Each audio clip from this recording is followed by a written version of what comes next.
Welcome to this week's episode of Everyday Thin Places. I'm Rachel Gallagher, and I'm an interfaith hospice chaplain. And I'm Elizabeth Ferrasso, and I'm a birth doula. And in each episode of Everyday Thin Places, we draw from our experiences supporting birthing people and dying people to explore with honesty, authenticity, and humor how we can all become more truly living people.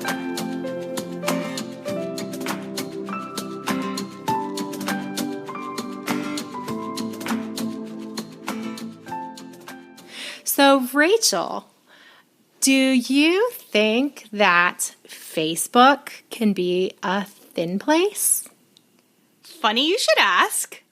And I don't think you'd be asking me that question if you didn't think that it could be. But yeah, I do. Definitely. I do.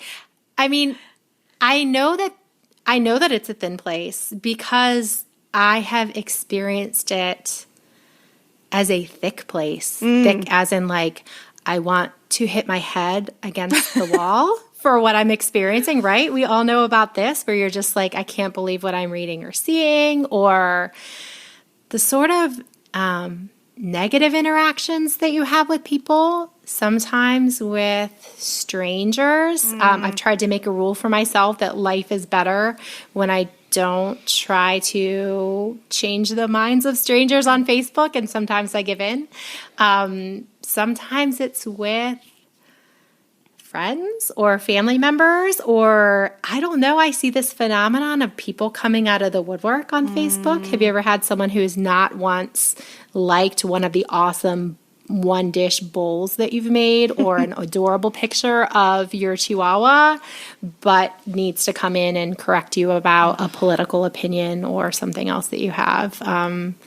Yeah, I've definitely experienced that, and I suppose you have too. Yeah, I mean, I feel like it's happening even more and more recently. I can count, even in the past week, I can give several examples of how Facebook has just driven me wild.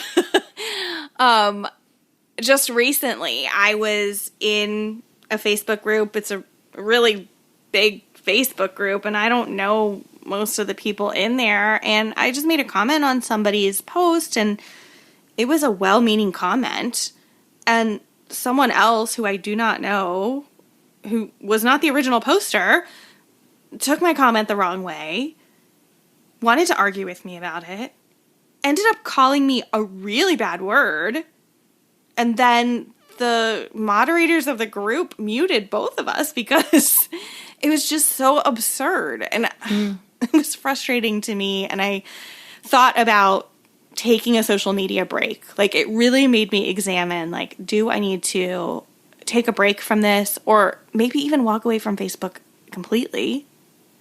But there's also so much goodness that I have there, and there are thin places.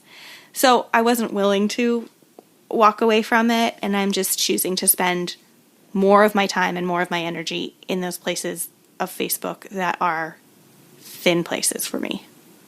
So what does it take to make Facebook a thin place for you? Oh, gosh. I mean, I want to be able to engage in a safe way, in a healthy way, and with people who have all kinds of different experiences and outlooks and views on things, but in a really respectful way. And I think I've experienced that most in groups that are specifically meant to be these kind of safe places where people are engaging without insulting one another, without calling people names. So for me, I experience that safety in smaller groups that are intentional. How about you? Yeah. So, I mean, I've definitely learned that Facebook is a very public place in that sometimes even if you want to engage with a public post, say I had this experience where an author who I really enjoy, who fingers crossed will get on our podcast one day. I really enjoyed what she had to say. She put a quote from her book and shared from her own life experience in a way that really resonated with me. And I commented on it, and I thought the minute I commented on this, because I have a whole lot of different people who are my Facebook friends, maybe not somewhere, maybe I'm making more of an echo chamber to protect my experience. But at the time, I remember thinking, okay, who's going to come out of the woodwork? Is somebody going to see that I posted a comment on this person's public post and notice and think a certain thing? Would they dare say a thing? And sure enough, I had a Facebook friend who didn't follow that author, didn't like that author, just had it kind of flagged onto their own newsfeed because I had made the comment, and this person jumped on to sort of correct our wrong beliefs and our wrong thoughts and our wrong way of seeing this particular idea that the author was talking about in a very personal way, and like your eternal destiny is going what, like, I'm not exaggerating. That was like, you guys have this wrong, and it's people's eternal destiny at stake because you have this wrong. And so I learned that especially when it comes to things having to do with spirituality, closely held personal beliefs, that asking hard questions and exploring with people who really work from an open system and want to explore all of the possibilities, that wasn't something that I could safely do, not only not to post on my own Facebook wall, but to say, I want to engage with authors, I want to engage with other people who have these ideas when they have a public platform. And so one of my greatest gifts has been, I was in a Facebook group. There was a closed group. It was a parenting group. And I noticed someone kept posting there who I also knew I had a mutual friend with, because my mutual friend would always repost this person's blog articles and great things that she had to say. And I thought, oh, she's here in this group. And even within that closed Facebook group, I sort of connected with her, and we realized that there were some people that shared some of our own experiences with background and with profession and belief systems sort of all converging in a place where we didn't have any other place to talk about if you were exploring spiritual ideas, but you came from a conservative background, and maybe you even had employment that you needed to keep up a good front of towing the party line. And so you couldn't actually ask any of these hard questions in any place where anyone would know about them. And so from that came this beautiful, not just closed, but secret Facebook group that has blossomed into this beautiful community. And now I have become Facebook friends with those people apart from the group, and I get to see when they have just gotten the keys to their new house and when they're moving across the world, or when I'm celebrating with them. I've sent money by Venmo just to like cheer somebody up who's having a hard day. Or I think there was even a time where I'm like, they shared about their sister having a hard time, and I'm like, does your sister have Venmo? Can I just send her $10 so she knows that a stranger cares about her well-being? And so these potent and beautiful acts of kindness are really cultivated, like real life things, real dollars showing up in someone's life, real words of encouragement, I'm not exaggerating to say lifelines in times that I've needed a safe space to talk about hard topics. I have experienced those. And I mean, if that's not a thin place, then what is? So I guess I'm thankful for the trolls that sort of scared me into these more private places, because in these private places, I have seen amazing communities grown up. And you have too. I think you have some even cooler stories about your Facebook groups and what all. Tell everybody about that. Yeah, I mean, never saw this coming. I have this close community of friends that I didn't set out to to have, but I'm so grateful for them. And it all came about, funnily enough, because of a podcast. So there was this really popular podcast that I was listening to a few years ago, and it had this huge Facebook group. I mean, I don't even want to like attempt to estimate how many people were in there because it's like this huge Facebook group. And it was all fans of this podcast. And because it was such a large group, there were so many people in the group that had all kinds of different interests and ideas about things and, you know, just lots and lots of opportunities for conversations about a bunch of different topics. And so because of that, this Facebook group that was about this podcast had tons of offshoots. So there were like groups of people who like this podcast and like to crochet, or groups of people who like this podcast and have chihuahuas. And of course I joined that one. But there was also a group of people who like this podcast and like to watch The Bachelor. Hello, sign me up. So I ended up in this group, and then within that group, there are two very distinct groups of people. So there are people who like to watch The Bachelor and want to be unspoiled, totally pure, don't even talk about the episode until like 3 days after it's aired because, you know, God forbid you should spoil it for someone who didn't get to watch yet. And then there are people who love to be spoiled on The Bachelor and will go out of their way to read spoiler sites while the show is filming months before the first episode even airs. Mm-hmm. I fall into that camp. So there was another offshoot. So now there was this Facebook group for people who like this particular podcast, like to watch The Bachelor, and like to be spoiled on The Bachelor. And from that, there was like a small group of people who were passionate about this. And over time, like, I think most of us, if not all of us, stopped listening to that podcast that originally brought us together. But because we were in this group and we had built these relationships and we had been having these ongoing conversations, we took it over to Facebook Messenger. And even from there, there's another offshoot, which is so, I mean, it sounds like I'm making this up. It's like a comedy sketch, right? Mm-hmm. So when COVID started to affect the world a few months ago, there were a group of people who really, really wanted to talk about it and were really interested in like the science behind it and the political things that are tied to how people are managing COVID and all of that.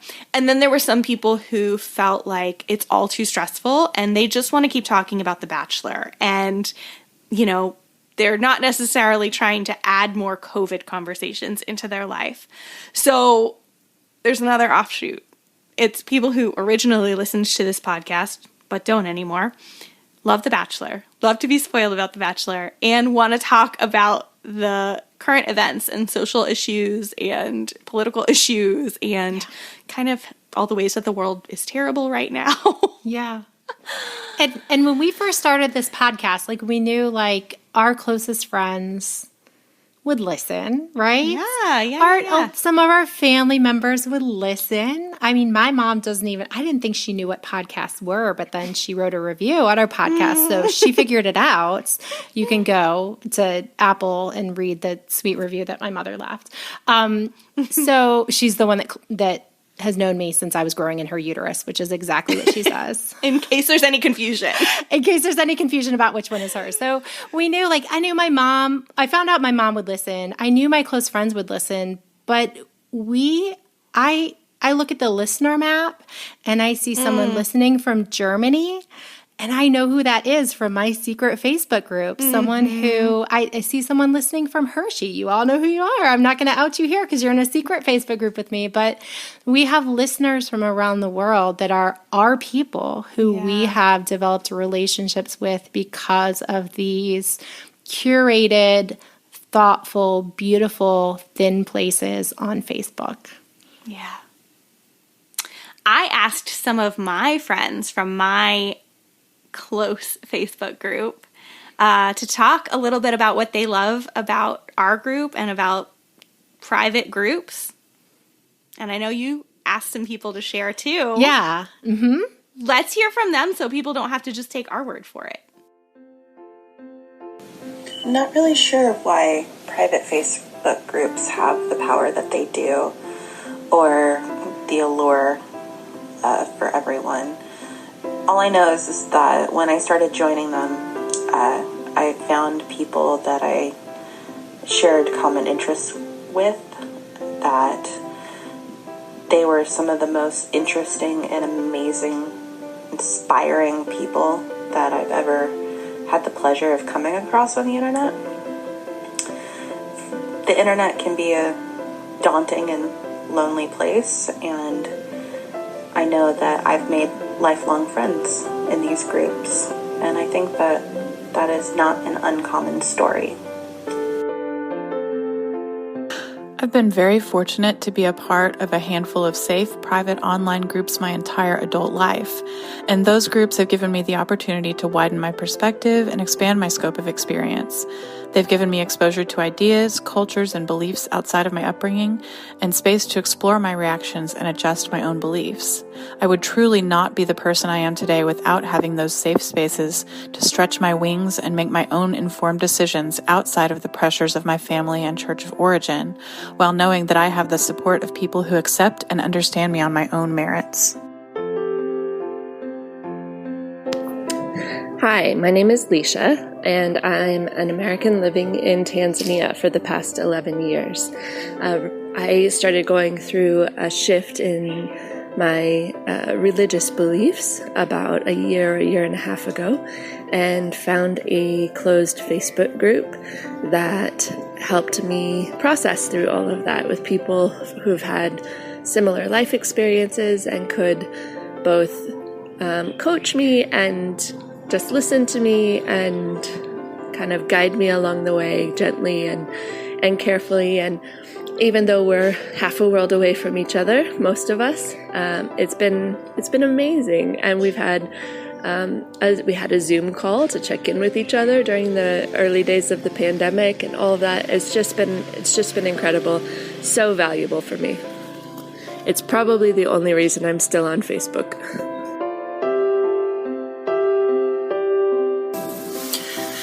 The secret Facebook group that I'm a part of has been a complete lifesaver. I feel like the people in this group are some of my closest friends, even though I've only met one of them, I think. But because we've all had fairly similar experiences in life, despite the fact that we live in different countries, we're different nationalities, these similar experiences mean that we have a real understanding. This group gets me. And because it's a small group, it's also very safe and free of judgment. I've learnt so much from others in this group, and it feels a safe place to ask questions or to even vent feelings without judgment or any harshness. It's just been fantastic.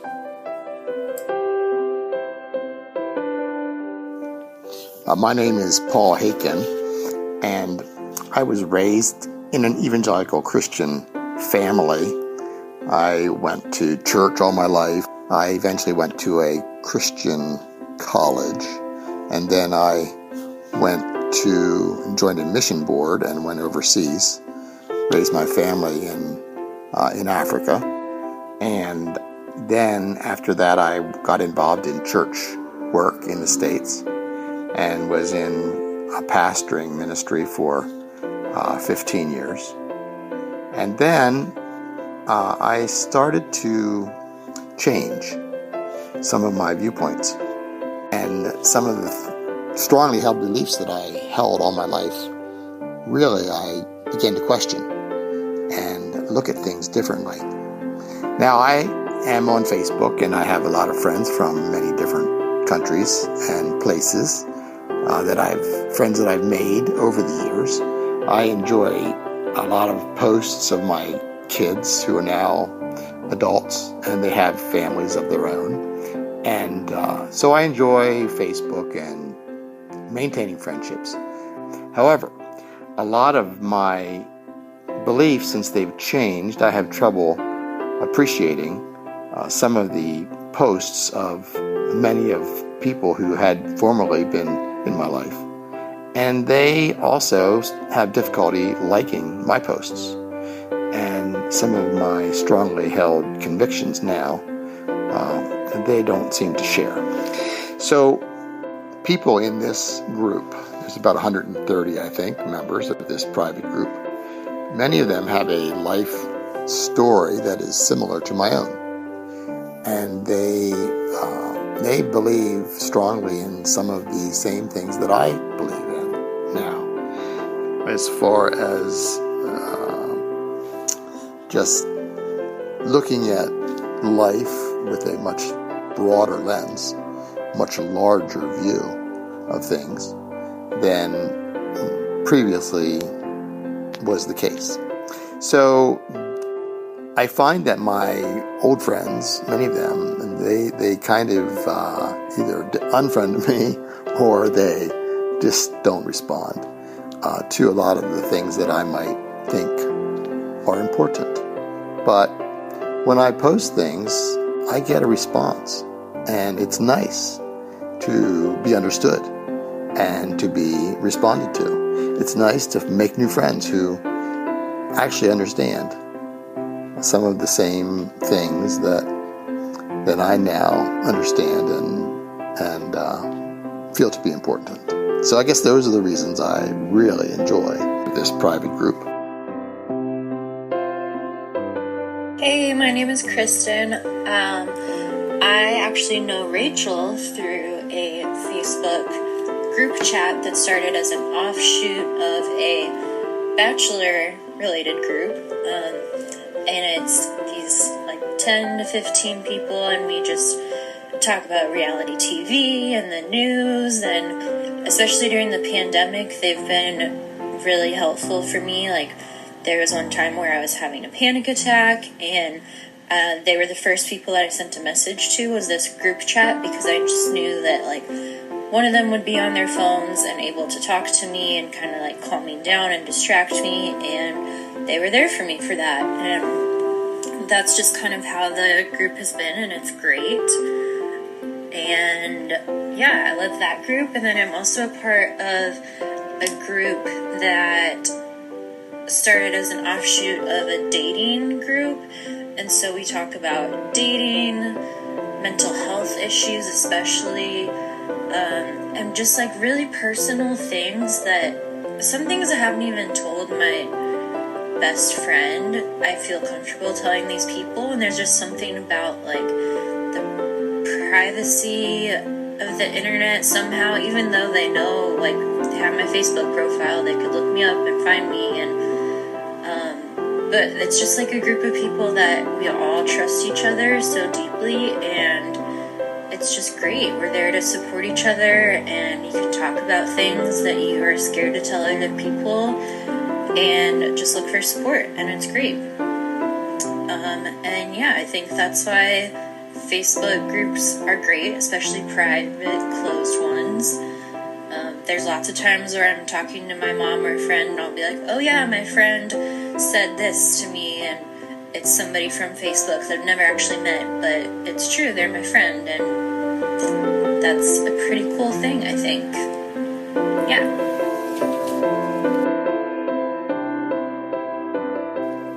All right, so now it's established. We are not making this up. There is beauty. There is something so special about these spaces, these thin places that you can create in Facebook. So we want to invite people to come be a part of a place that they can create the same kind of community, and not a place that we're in control of necessarily, but a closed Facebook group that we have started, and that we want listeners of this podcast to get to come and to interact and to meet each other, to discuss episodes that we produce, but maybe, I don't know, maybe we'll get some offshoots where someone starts out as a member of the Cafe Thin Places Facebook group that we've created, but then they decide they love Married at First Sight, but they don't want to talk about murder hornets, and so they'll have their own group. And I don't know, did you say this? We've talked before, but did you mention that sometimes your people send you Christmas cards? No, I totally forgot to mention that amazing part of the story. So not only do I have like a safe place where I can go and share at any hour of the day, I want to point that out too. Like, because these people are from all different parts of the world, there's always somebody to listen if I need somebody to talk to. Like, I know I can go in this group and post something at midnight and someone will respond in a supportive way. And that is like awesome. Yeah. But in addition to that, like, I still have not met any of these people in real life, and I don't even know if I ever will, but I get real life Christmas cards from them and real life notes just to say, like, hey, I think you're awesome. I just got one like a month ago. I got a card for no reason except that somebody in my Facebook group had extra cards and extra stamps and decided to send me a card that said that she appreciates me. It's so cool. Yeah. Yeah. So, and we sort of, we talked about this from the very beginning, that we were going to make this a closed Facebook group rather than a public Facebook group. And one of the ways that we knew we could control that from being, hey, do people have some skin in the game to want to come be in this place, and that they really, I guess we're bribing them. We're bribing people for the beauty of this group. And so we ask that you buy us a virtual cup of coffee, which is the sort of commodity on our donate tab that people can, if they like what they're doing, they can buy us a $3 virtual cup of coffee to help us support for the sort of cost that we have for producing this podcast. And so we thought we could sort of kill two birds with one stone of having a way for people to give, but also being like, all right, everybody who has some skin in the game and gives $3 to buy us a virtual cup of coffee, they're clearly our people. Let's get them in this group. So we had mentioned this before, just on a bonus episode, but I guess this is sort of our second attempt. We believe in this so much that we want to keep saying how great it is to have places like this. If you have to create a separate Facebook account and you're not friends with anybody just so that you can come and be a part of this conversation with us, I don't know what it's going to turn into yet. I think it's going to be formed by the people that are in it, but I feel that convinced that it's going to be a really great place to be, that I don't feel bad asking people for $3. And I'm telling you, if you think you don't like Facebook, just make up a Facebook account, put whatever avatar picture you want to put on that profile. Don't be friends with anybody, but come and join in these conversations with us. Yeah, I think it's going to be a place where we can get deep. We can talk about important subject matter. We can kind of go deeper into some of the conversations that we've had on the podcast, but also we can talk about real life stuff. And like you said, it's going to be shaped by the people in there. And we already have some really cool people in there. So yeah. By default, I guess we should say by default, we've tried to include all of the guests that we've had on our podcast. They don't have to, they gave us their time, so they don't have to give us $3. And we've just brought them into that space. And so if you think that Dana was amazing and you did a hand mold because you heard our episode where we talked to Dana, and you want to come and like show a picture or share a picture of your hand mold, there is no place that is going to celebrate and get more excited about that than this Cafe Thin Places closed Facebook group. And Dana's there. Yep. So we've added people, whoever's active. They may or may not be as active as some other people who use Facebook more, but I just think it's going to be a great place. It is absolutely going to have that power of thin places, just the way that we have wanted this podcast to sort of draw people into a greater sense of connectedness with the rest of humanity, a feeling of hope, a feeling of imagination and possibility around every corner. And I just think that's what you're going to get in this Facebook group as well. Yeah, we would love to have you join us in Cafe Thin Places. we're in there. So feel free to ask us questions. We want to engage. We want to see you there. Yeah. So you can go to our website, everydaythinplaces.com. There's all sorts of other great stuff. If you haven't checked it out, you really need to, because there's pictures. If you don't know what we look like, you can see what we look like. You can find out some super cool things, like one of us has ridden an elephant and one of us hasn't.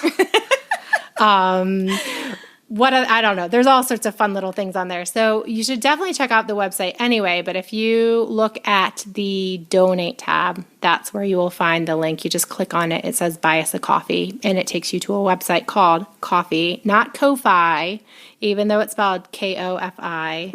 It will redirect you. I know. I say Ko-fi in my mind, even though I know it's coffee, but I get talk to text get really confused. So when you and I, Rachel, were going back and forth to set this up, and I kept trying to tell you, like, go check out the coffee page to see if it looks all right, I kept saying Ko-fi to talk to text, and even it didn't understand. So don't worry. You don't have to know. All you have to do is go to everydaythinplaces.com, click on the donate tab, click where it says buy us a coffee. It will take you to the site where by PayPal you can send us $3, and then from there, it just gives you further instructions to make sure that we notice and we get you right in, get you a seat at the table at Cafe Thin Places.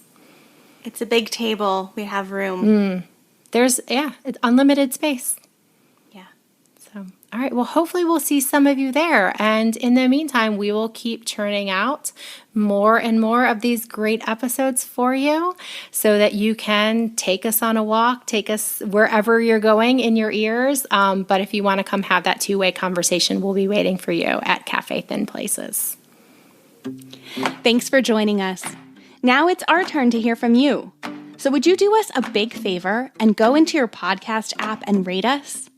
Even better, would you write us a glowing review? That will help other listeners to find us. And make sure to subscribe so that you don't miss a single episode. You can also visit our website at everydaythinplaces.com, where you will find all sorts of fun and interesting information, as well as learn about how you can help to support this podcast and earn special exclusive perks. There you will also find links to follow us on social media, or else just pop directly over to Instagram or Facebook, where you will find us at Everyday Thin Places. Thanks so much for joining us today. Until next time, I'm Elizabeth. And I'm Rachel. Bye.